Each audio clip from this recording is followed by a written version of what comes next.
실례가 안 된다면은 파티룸에서 평균적으로 어느 정도를 벌고 계시길래 돈이 안 되겠다라고 생각하시나요? 이게 매출이 적은 달에는 사실 월 50만 원도 안 될 때가 있어요. 얼마에 낙찰 받으셔서 얼마에 매도하신 거예요? 저는 2억 1,500에 낙찰을 받았고 2억 3,500에 오, 그러면 순수익이 한 얼마 정도? 순수익이 1,800만 원 정도가 되는데 오, 네, 축하드립니다. 네. 이렇게 좀 더 높게 된 이유가 안녕하세요. 당근자판기입니다. 오늘은 저희 아파트 단타로 수익 실현하신 수강생분이 계셔서 인터뷰를 진행하기 위해서 자리를 마련했습니다. 저희 수강생 키라님을 모셔보도록 하겠습니다. 반갑습니다. 안녕하세요. 저는 동탄에서 파티룸을 운영하고 있고 두 아이를 키우고 있는 키라입니다. 근데 왜 닉네임이 키라예요? 제가 아이들 책 중에 10살의 부자가 된 키라라는 책이 있어요. 그 책을 보면 이제 아이들의 경제교육하기 위한 책인데 그거를 읽고 저도 이 아이처럼 정말 경제관념을 바로 세워야 되고 정말 부자가 되어야겠다라는 생각이 들어서 키라라고 지었습니다. 오, 좋네요. 좋은 책이군요. 네, 꼭 네. 아이들도 그렇고 성인들도 읽으면 참 도움이 많이 되는 책인 것 네, 같아요. 10살에 부자가 된 키라. 네. 네, 키라님은 근데 특이하게 파티룸을 하고 계시네요. 네, 제가 23년도에 파티룸과 에어비앤비가 이제 같이 포함된 강의를 들었어요. 오, 네네. 그때는 사실 선생님을 전혀 몰랐었고 음. 그 당시에는 이제 에어비앤비가 약간 불법적인 이슈가 조금 있었기 맞아요. 때문에 그때는 그랬어요. 몇 년 전에는. 저는 그게 너무 무서워가지고 못했고 이제 저는 강의를 듣고 파티룸을 오픈을 해서 지금까지 운영하고 있습니다. 근데 파티룸은 약간 좀 그게 좀 심하잖아요. 성수기랑 비수기의 매출 차이가 엄청 심한 걸로 알거든요. 네, 맞아요. 그게 사람들이 날씨가 따뜻하고 좋을 때는 봄, 가을에는 아무래도 야외에서 모임을 많이 하고 또 이제 연말에는 모임이 많다 보니까 그 편차가 굉장히 심한데 이게 평균을 내보면은 사실 제가 만족할 만한 그런 수익은 아닌가요? 네, 아니어서 이게 오래 가져갈 수 있는 사업은 아니구나라는 판단을 하고 있어요. 아니 그래도 2년이나 파티룸을 하셨다는 것 자체가 한 번 뭔가를 시작하시면 끝까지 좀 끌고 가시는 분 중에 한 분인가 봐요. 왜냐면 제가 아는 사람 중에는 파티룸을 오픈해서 6개월 이상 한 사람이 없거든요. 6개월이요? 네, 거의 다 중간에 접어요. 왜냐면 한 6개월 해보니까 이거 생각했던 것보다 돈이 안 되는데 하면서 다 접으시더라고요. 실례가 안 된다면은 파티룸에서 평균적으로 어느 정도를 벌고 계시길래 돈이 안 되겠다라고 생각하시나요? 이게 매출이 적은 달에는 사실 월 50만 원도 안 될 때가 있어요. 그 50만 원이 순수익이, 어딥니까? 네. 근데 50만 원도 큰 돈이에요. 네, 그렇죠. 네. 제가 처음 생각했던 거랑 그거보다는 작지만 그리고 좀 괜찮은 시즌에는 성수기에는 사실 12월 같은 경우는 이제 매출이 한 500 이상은 나오고. 그러면 12월 달만 기다리고 살아야겠네요. 네, 그렇죠. 약간 좀 슬프네요. 12월 달이 1년에 한 번밖에 없잖아요. 네, 맞아요. 아니 근데 이렇게 파티룸 하시고 아이 2명 키우시면서 열심히 사시는 우리 키라님이 어쩌다가 경매를 알게 되신 거예요? 경매는 제가 부동산은 사실 그 정도 좀 관심이 있어서 사실 여기저기 좀 수업도 들어보고 관련된 책도 좀 읽고 했어요. 그때는 수업 들었을 때는 제가 실행할 수 있는 게 사실 없더라고요.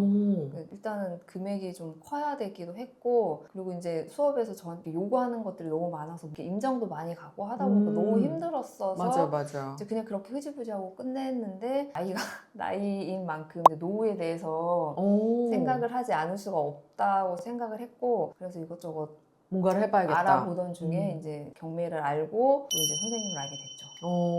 그러니까 파티룸을 하시고 뭔가 부수입을 만들었는데 막연하게 생각하면 부동산을 노후를 위해서 해야 되지 않을까 생각하던 중에 맞아요. 우연히 이제 저를 알고 경매를 시작하게 되신 거군요. 네, 부동산은 언젠가는 꼭 해야 되는 거라고 생각을 했어요. 당연하죠. 네, 근데 이제 그 중에서 이제 선생님 무료 강의를 들었을 때 이거는 내가 좀 할 수 있겠다, 해보고 싶다라는 생각이 좀 강력하게 들었어요.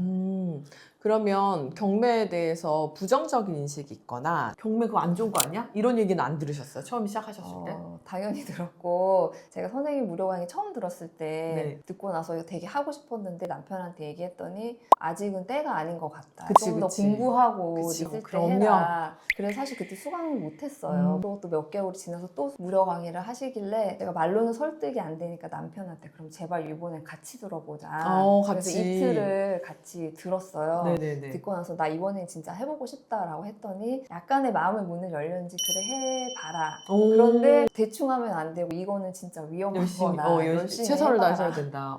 네, 이렇게 얘기를 했죠. 근데 그랬던 남편분이 어쨌든 이번에 수익이 났잖아요. 뭐라고 하세요? 수익이 났을 때 약간 조그만 마음의 문이 열린 것 같아요. 그런데도 저한테 처음 했던 말은 이거는 초심자의 행운이다. 초심자 행운이다. 그러니까 절대 좋아만 하면 안 안 되고 된다. 다음에는 더 어려운 일이 있을 거다. 그치. 하지만 다음 물건 잘 찾아서 잘 해보라고. 근데 남편은 되게 보수적이신데 그래도 좋네요. 못하게 하는 것보다 훨씬 낫죠. 못하게 하시는 네. 분도 얼마나 많은데요. 이제는 약간 마음의 문을 연 것 같고, 그리고 제가 입찰할 때 같이 한번 데려간 적도 있어요. 그래서 같이 그 현장을 보고 이렇게 많은 사람들이 이 시골에 있는 그걸 하기 공장에 위해서. 와서 하는 거 보고 되게 놀랐던 것 같아요. 훌륭하신 분이네요, 남편분. 왜냐면은 보통은 입찰자까지 따라가지도 않아요. 할 거면 너 혼자 열심히 해. 그냥 이래버리지. 되게 훌륭하신 분이네요. 돈 많이 벌어서 맛있는 거 많이 사주세요. 네, 이번에 그래야죠. 남편분께서는 어쨌든 이거는 되게 위험한 거다라고 이야기 많이 하셨잖아요. 네. 어떤 부분에서 그 위험한 거다라고 이야기 많이 하셨어요? 저도 이제 시작하기 전에는 경매라고 하면은 이제 제일 무서웠던 게 그 험한 꼴 보면서 명도하는 그 장면이 가장 많이 떠올랐어요. 어렸을 때 뭐 TV에서 보던 빨간 딱지 붙은 뭐 그런 장면들도 떠오르고 했는데 남편도 아마 그렇게 생각을 했던 것 같고, 이제 제가 막 이걸 한다고 했을 때 아니 그러면 나중에 네가 진짜 명도를 하고 그때 이렇게 뭐 험한 그런 사람들을 만나면 내가 가서 또 다 해결해줘야 되는 거 아니냐 이런 얘기도 하기도 했고, 그래서 아마 그 명도에 대한 그 두려움이 가장 컸던 것 같아요. 그랬구나. 근데 사실 그 험한 게 아니라 되게 다이나믹한 거예요. 네. 협상의 과정은 항상 즐겁고 행복한 거고 성장할 수 있는 기회예요, 명도는. 네. 네, 그리고 재밌어요. 당근. 근데 제 무료 라이브 들었을 때 어떤 포인트에서 어떤 게 제일 좋았어요? 저는 그 수강생들 분 실제 사례 얘기해 주시잖아요. 근데 그분들이 굉장히 대단하신 분이 아니라 저같이 똑같은 그냥 주부이시고 그냥 평범한 분이신데, 그분들도 또 주변에서 뭐 남편들도 그러고 가족이 반대함에도 불구하고 하나씩 해나가는 그런 거 보면서 저 사람들도 했는데 나도 할 수 있겠다 이런 생각을 많이 했던 것 같아요. 그렇구나. 근데 실제로 저희 수강생분들 그 후기 발표해 주시잖아요. 그때 제가 느끼는 건데 이게 에어비앤비도 그렇고 경매도 그렇고 소액숙박 건물 강의도 그렇고 세 가지 다 그냥 실제로 해보기 전에는 진짜 나도 내가 할 수 있는 사람인지 몰랐다 이 얘기를 진짜 많이 하시더라고요. 우리가 원래는 이런 것들을 할 수 있는 사람인데 회사를 다니느냐고 아니면 뭐 아이 키우느냐고 바빠서 이런 걸 할 수 있는 충분한 능력이 있음에도 불구하고 모르고 이제 살다가 강의를 통해서 해봤더니 돈을 버네? 자기 가능성을 한 번씩 깨닫게 되는 계기가 된다. 이 얘기도 드리죠. 네, 맞아요. 당근. 그래서 이 물건 같은 경우는 낙찰받고 얼마 만에 매도를 하신 거예요? 3개월 정도 걸렸어요. 이번에 낙찰받은 물건은 어디에 있는 물건이에요? 전라남도 순천에 있는 아파트예요. 얼마에 낙찰받으셔서 얼마에 매도하신 거예요? 저는 2억 1,500에 낙찰을 받았고 2억 3,500에 매도를 했어요. 오, 그러면 순수익이 한 얼마 정도? 순수익이 1,800만 원 정도가 되는데, 오, 네, 축하드립니다. 네. 네, 이렇게 좀 더 높게 된 이유가 제가 이제 중간에 계약이 2번이나 취소되었기 때문에 네. 그래서 그때 받은 가계약금이 포함돼서 순수익이 생각한 것보다 좀 더 많이. 근데 사실 가계약금을 받고 취소를 한 것도 어떻게 보면 운이 좋으신 거네요. 왜냐면은 100만 원이든 200만 원이든 받았던 가계약금이 내 수익으로 남는 거니까. 네, 저 그래서 처음에 그렇게 취소가 됐을 때는 이게 뭐지? 했는데 선생님이 이제 보고서 피드백 받을 때 축하드린다고 300만 원 버신 거라고 얘기해줘서 본 거죠? 네. 그냥 안도를 했고, 근데 또 두 번째 또 그런 일이 일주일도 안 돼서 또 일어나서 사실 저는 좀 짜증이 났어요. 아니죠. 왜냐면 300만 원이면 월급인데 월급을 지금 일주일에 한 번씩 사람들이 와서 주고 가는데 그러니까 저는 빨리 다른 물건을 찾아서 또 해야 다른 걸 되는데, 해야 되는데 이게 이렇게 되니까 또 언제까지 기다려야 되냐라는 생각도 있었고, 그리고 이제 1월이 되면은 약간 비수기? 그래서 이제 이게 좀 안 나가서 그럼 봄까지 기다려야 되면 어떡하지? 이런 걱정도 하긴 했었어요. 그렇구나. 그렇게 해서 이제 두 번의 가계약 파기로 인해서 약간 추가 수익도 있었던 거군요. 네네, 맞아요. 그 가계약금 취소됐다는 말이 저는 사실 지금 이해가 안 돼요. 네, 가계약이 취소됐다는 게 뭐냐면 집을 이제 매입하기 전에 내가 이 집을 살게요 하고 약간의 계약금을 걸거든요. 그게 뭐 200만 원을 걸기도 하고 300만 원을 걸기도 하는데 그 계약금을 걸고 집을 계약하기로 한 사람이 안 하기로 한 거예요. 어떤 이유에 뭐 대출이 안 나왔다든지 아니면 갑자기 이사가 취소됐다든지 다양한 이유에서 안 하기로 하면서 걸었던 가계약금이 우리 돈이 되는 거죠. 네. 원래는 얼마를 보고 들어가신 거예요? 원래는 이제 500만 원 정도를 남긴다고 생각을 했어요. 그런데 이제 제 명도하는 과정이 너무 수월해서 이제 뭐 인테리어 비용이나 이런 게 전혀 안 들었고 계약이 취소된 것도 있어서 생각보다 많이 남게 됐어요. 당근. 경매 시작하기 전에 주변에서 좀 부정적으로 얘기했던 사람들이 돈을 조금 벌고 나시니까 좀 바뀌었나요? 가장 많이 바뀐 사람은 저희 남편이죠. 오, 다행이다.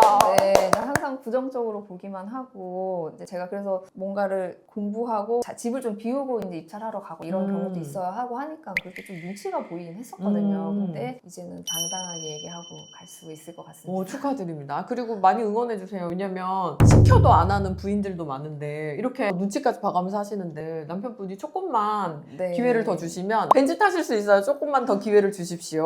당근. 처음에 낙찰받았을 때 기분은 어떠셨어요? 저 이거는 대리 입찰을 했어요. 대리 입찰하셨군요. 그때 네. 이제 낙찰 연락을 받은 거는 제가 코로나 걸려가지고 침대에 누워가지고 좀 아픈 상태였는데 그래도 이제 그날 입찰하는 걸 알기 때문에 핸드폰을 두고 되게 신경을 쓰고 있었죠. 근데 막상 문자가 왔길래 벌떡 일어나가지고 이제 뭘 해야 되나 막 PC를 켜고 이제 뭐 이것저것 알아보고 했었어요. PC 켜고 딱 앉았을 때 뭐부터 하셨어요? 아니 사실 아무 생각이 안 들어서 이거 낙찰 받은 게 맞는 건가? 아니면 혹시 뭔가 잘못된 거 있는 건가? 한참을 진짜 아무것도 못하고 가만히 앉아 있었던 것 같아요. 그리고 나서 이제 제가 대리 입찰을 했으니까 그분한테 연락을 하고 뭐 사실 그 두 번째 차순위 금액이 또 되게 궁금하더라고요. 그치. 나 얼마 차이로 이겼나. 네, 그거 해서 물어보고 그리고 나서 이제 제 머릿속으로 생각을 좀 정리하고 나서 선생님한테 연락드리고 또 방에도 얘기하고 오, 그러셨군요. 네. 근데 명도를 이렇게 딱 지나고 나니까 어떠신 것 같아요? 명도가 제가 상상했던 그런 그림이랑 너무 달랐고 너무 수월하게 끝났고 그리고 이제 제가 순천에 어쨌든 집을 봐야 되니까 혼자 내려갔어요. 이제 그 문을 열어야 되는데 너무 무서운 거야. 혹시나 빈집인 걸 알지 누가 나오면 어떡하지? 네. 그래서 또 남편한테 전화해서 나 이제 들어간다. 내가 연락이 안 오면 바로 경찰에 신고해줘. 그리고 이제 들어갔는데 집이 진짜 너무 깨끗하고 그때 오후였는데 해가 막 이렇게 쫙 들어와가지고 너무 아름답네요. 평온한 마음이 드는 거예요. 되게 마음이 좋았군요. 좋았어요. 네. 수리비 그런 게 전혀 들지 않으시고요. 네, 수리비도 안 들었고 진짜 청소도 안 하고 아무것도 안 했어요. 근데 이게 처음이자 마지막이 아니더라고요. 왜냐하면 첫 번째 물건에서 별 문제가 없었던 분들은 두 번째, 세 번째도 수월하게 쭉 하시더라고요. 또 다음번에도 또 괜찮게 되실 거예요. 그러기를 바라봅니다. 네. 그럼 매도할 때는 수월하게 매도가 됐나요? 네, 여기가 시세 조사할 때부터 좀 잘 나가는 곳이라는 걸 알고 있었고 근데 부동산에 내놨을 때 일주일 후부터 네, 계속 연락이 오긴 했어요. 그래서 근데 그 과정에서 취소가 되면서 제가 이제 3개월이 걸렸는데 아마 그게 아니었으면 훨씬 더 빨리 매도가 됐을 것 같아요. 당근. 그러면 결론적으로 이렇게 경매를 공부해서 낙찰을 받고 매도 수익까지 만드셨는데 그 전과 후에서 가장 바뀐 게 뭐가 있으세요? 제가 이거 촬영하기 전에 이제 가서 어떤 얘기를 해야 될지 질문지를 받고 작성해놨던 종이를 제가 식탁 위에 올려놨는데 이제 중학생 딸이 그거를 쭉 읽어보더니 엄마 너무 멋진 사람이라고 얘기를 해주는 거예요. 뭐 어떤 포인트에서 그랬냐 했더니 이거 진짜 이 수익이 남긴 거 맞냐 그리고 엄마 내년 목표가 이렇게 되면 우리 엄마 진짜 사업가가 되는 거 아니냐라고 얘기를 해줘서 너무 뿌듯하고 기분이 좋았어요. 네, 사업가죠. 부동산 전업 투자자. 네, 훌륭하네요. 감사합니다. 네. 파티룸도 사업인데 그 전에 그 말씀 들었잖아요. 파티룸 하는 거 몰라요? 애기가? 아는데 파티룸은 제가 만약에 이렇게 큰 금액이 났고 했으면 아이들한테 얘기했을 텐데. 그게 아니라서 늘 마음속에 한켠으로는 좀 그런 게 있었어요. 그래서 아이들한테 그런 뭐 수익이 얼마 났고 이런 것까지는 말을 안 하고 있었고 이제 우리 엄마가 한다 그 정도만 알고 있었죠. 네. 이렇게 이제 좀 두렵고 걱정되기도 했지만 어쨌든 경매를 통해서 소액 경매 단타를 이제 하셨어요. 네. 원사이클을 돌려보셨고 앞으로의 목표나 계획은 있으신가요? 저는 이제 내년 경매를 2건을 더 낙찰받고 하반기에도 1건을 낙찰받고 저도 에어비앤비를 오픈해보는 게 목표입니다. 저는 근데 조금 더 구체적인 목표 세웠으면 좋겠어요. 남편의 연봉을 넘는다. 남편 연봉 얼마인지 모르겠지만 내년에는 아파트 3개를 단타를 해서 남편 연봉 넘어보기. 노력해보겠습니다. 실례가 안 된다면 연봉 얼마인지 정도. 됐어요. 너무 구체적이잖아요. 그때 3억이면 어떡하려고 그래. 3억이면 한 개당 1억씩인데. 그걸 써놓으세요. 네네. 남편 이름이면 철수면 26년도엔 철수보다 더 많은 돈을 번다. 이렇게 써놓으세요. 꼭 그렇게 하겠습니다. 네, 그러면은 이제 어깨가 딱 펴지면서 그 바깥에 나가서 일하시는 게 훨씬 수월해질 겁니다. 스트레스도 덜 받고. 네. 그래서 내년에는 남편분 연봉보다 많이 벌기. 에어비앤비 1개 오픈하기. 네, 알겠습니다. 당근. 오늘 그래서 인터뷰 같이 해보시니까 어떠세요? 진짜 너무 떨렸는데 처음부터 네. 얘기 편하게 해주셔가지고 네, 재밌죠? 별거 네, 없죠? 감사하고 네. 그리고 그냥 편하게 친구랑 얘기하듯이 얘기할 수 있어서 너무 좋았고 제가 이제 이거를 준비를 하면서 이제 제 경매 받았던 그 시간들도 한번 정리를 해보고 오. 내년 목표랑 그런 거 다시 이제 체킹하고 했어요. 나 내년에는 정말 더 열심히 그리고 잘 할 수 있겠구나라는 생각이 들었고 그래서 저는 이 내년 한 해가 더 기대가 됩니다. 네, 오, 훌륭하세요. 혹시 이 영상을 보시면서 나도 할 수 있을까? 나도 해보고 싶다 생각하시는 분들한테 한 말씀 해주실 수 있나요? 이런 시간이 되면 늘 똑같은 말을 하는 것 같아요. 제가 이제 많이 유튜브를 봤는데 근데 그게 진짜더라고요. 저도 진짜 평범한 그냥 가정주부였고 그리고 이제 시작하기 전에 경매는 그냥 무서운 거 그러니까 이런 두려운 거라고 생각을 했는데 막상 해보니까 누구나 진짜 할 수 있는 그런 거였고 그리고 특히 선생님 강의가 진짜 저 같은 초보자도 잘 따라올 수 있게 이렇게 모든 게 세팅되어 있어가지고 진짜 고민하거나 뭐 하시는 분들은 꼭 실행을 해보셨으면 좋겠어요. 오, 네. 진짜 이거는 해본 사람만이 할 수 있는 이야기인 것 같아요. 네, 맞아요. 그래서 모든 동기부여보다 실행이 가장 우선이다라는 얘기가 있거든요. 사람들은 항상 동기부여를 받고 열심히 해봐야지 하고 실행을 하는데 실행하면 실행에서 동기부여가 발생하는 거예요. 네, 맞아요. 먼저 실행했으면 좋겠습니다. 오늘은 또 우리 키라님을 모시고 아파트로 단타를 해서 돈을 번 이야기를 들어봤는데요. 여러분들도 26년도에는 꼭 성공하셔서 돈 버셔서 부자가 되셨으면 좋겠습니다. 감사합니다. 감사합니다.